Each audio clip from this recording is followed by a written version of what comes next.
မြန်မာနိုင်ငံရဲ့ပထမဦးဆုံးသော reality နဲ့ talent show ကြီး The Model Academy မင်္ဂလာပါညီမလေးတို့ရေ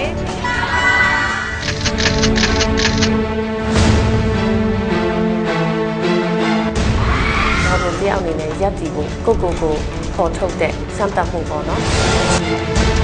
ထိုင်တွေကအများကြီးဆိုတော့တက်ရရင်တော့ပြောမှာပါ